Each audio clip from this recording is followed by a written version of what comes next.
Hello everyone! Fluffy Butter Swim Biscuits. I'm going to share with you how to make them. You ready? Let's get started.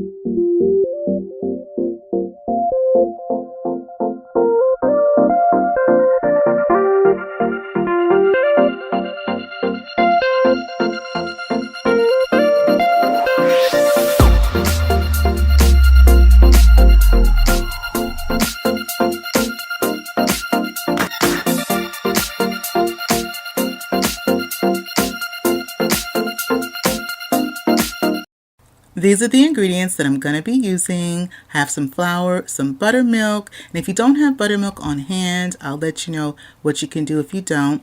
I have some butter, some shortening, salt, baking powder, some baking soda, and so in my 8x8 casserole dish, I'm going to put some butter, and I'm using unsalted butter. Now, if you only have salted butter on hand, that's fine. And I'm using 7 tablespoons of butter. So 1 stick of butter has 8 tablespoons, and we're going to be using 7 tablespoons. And so when I put the butter into my pan, I'm going to turn my oven on 450. So while the oven is heating up, the butter is also going to be melting. Now while our butter is melting, we're going to get together our biscuit dough. This is the flour that I'm using today. This is Bluebird flour. It actually was sent to me by a really good family friend. He's been a longtime friend of my husband's since growing up. And during our last visit with him, and he's from the Navajo Nation, he's Navajo, I was telling about my native friend that she was telling me also about Bluebird flour. And I told him we can't get it in our state. It's not sold at the stores here. And he said, I'll send you some. And so he sent me this flour. He sent us this flour. And I've just fallen in love with it, y'all. It is just so soft. And I just love the fact that it also comes in this old school sack. And when I'm scooping up my flour, whether I'm using this flour or a different flour, I always make sure to aerate my flour. And I do that by either scooping my flour into my measuring cup using a spoon, or scooping up flour, dumping it out, then scooping up flour, dumping it out, and then I'll scoop up the flour, and then I'll level off my scoop. And so in my bowl so far, I put 2 1/4 cups of flour. So that was 2 1/4 cups, and then this is some sugar, and that was 2 tablespoons of sugar. Now in the description box below, if I haven't already mentioned, I will have a list of ingredients for your reference. Next, we're going to put in some leveling, and I'm going to put in some baking powder.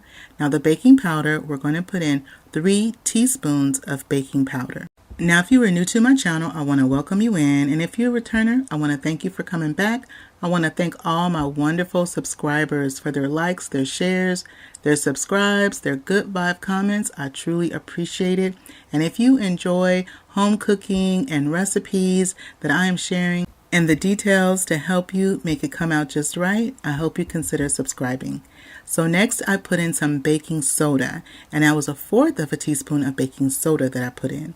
Now I'm going to put in some salt, and I'm going to be putting in 1 teaspoon of regular table salt. So for my dry ingredients, that was 2 1/4 cups of flour.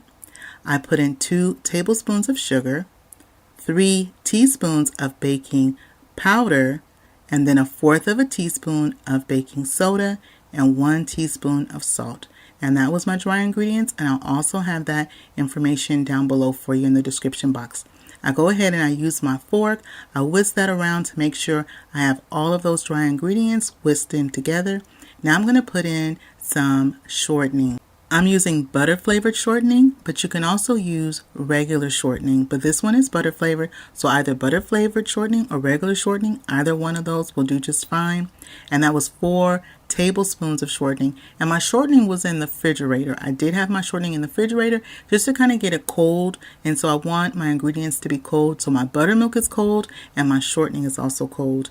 I'm going to use my fork and just press that 4 tablespoons of cold shortening into my flour mixture.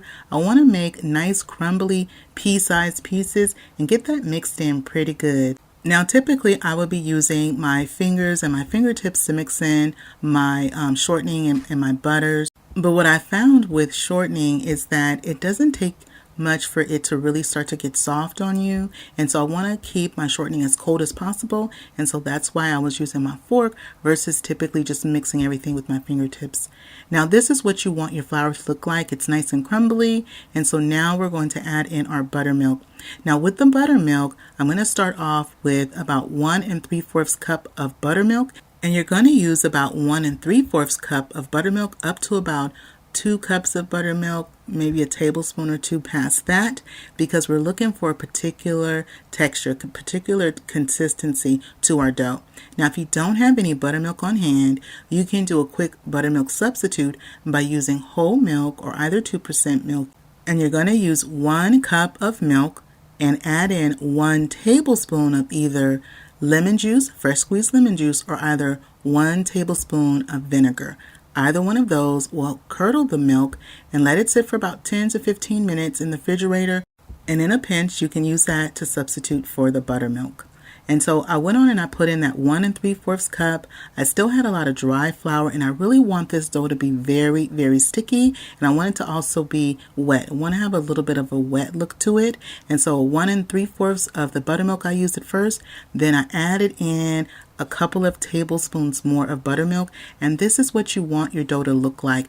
I mixed my dough from the bottom of my bowl over, flipping it over to make sure that I really worked in that buttermilk. My butter is nice and melted. My pan is also hot. Now we're going to transfer our dough into our hot pan with our melted butter. Now when your butter is melting, also you want to check on your butter while your butter is melting. If it starts to get a little brown, mine got a little brown and that's fine, but you don't want it to get overly brown at all. And so as your butter is melting, take a quick second to check on it in case you need to take it out of the oven while you finish up your batter. And your batter should be nice and sticky just like this with no patches of flour at all. And you'll also see little speckles of the shortening throughout your batter. I'm going to use my butter knife to even out my batter into my pan. It's going to be a little scraggly on top, so it's not going to be totally nice and smooth and even. And that's just the beauty of these wonderful Butter Swim biscuits. And so once you have your batter as evenly as possible, but be sure to even it out in all the 4 corners, then I'm going to pre-cut my dough by using my bench scraper. And you can also use a knife or a spatula to do this, but we're going to pre-cut this into 9 squares.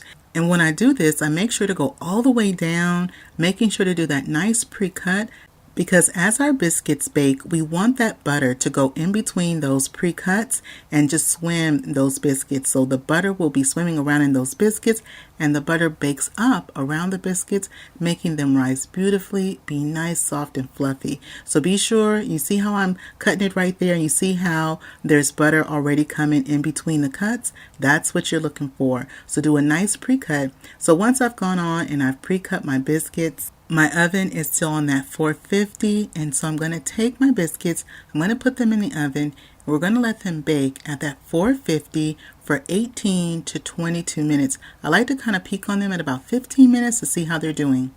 So these are our biscuits. They are looking so good. These biscuits are at 18 minutes. I'm taking them out of the oven. They are looking good. They are smelling good. Oh my gosh, I've got some other wonderful breakfast items to go along with these biscuits. Now that tablespoon of butter that we had reserved from our 1 stick that we had used, I'm just going to take it and put it along those little crackly top pieces. And if you are a fan of honey or syrup with your biscuits, these biscuits work wonderfully with honey and with syrup. Oh my gosh. Something that my dad loved was that Brer Rabbit syrup. Anybody heard Brer Rabbit syrup? That's like from old school back in the day. My parents are from Alabama, so they know about that Brer Rabbit syrup. And so you see how nice and fluffy this is? Oh my goodness. So I'm going to go ahead and give y'all the first bite. And I'm going to try this. We're going to try this without putting our syrup on first. And you know what though? Comment down below and let me know what's your favorite syrup to use when it comes to biscuits. And I just love how this edge comes out right here. It's just like a little crispy along the sides. Beautiful golden. We'll go ahead and take your bite. That bite's for you. Now I'm going to take my bite and see how we did today. Oh my goodness. These biscuits. If you have not had Butter Swim biscuits before, definitely give this recipe a try. Well, that is it for me today. I hope you enjoyed spending time with me in my kitchen. My family is filing in. We're going to have breakfast and get on with our weekend. If you like this video, don't forget to show it some love, give it a thumbs up, and click share. Share this video with a friend or family. And if you're not subscribed, go ahead and hit that subscribe button and click that notification bell so you can come back and visit me again in my kitchen. And remember, it's always good when Dyvonne is cooking for the family. I'll see you on the next one. Bye-bye, everybody.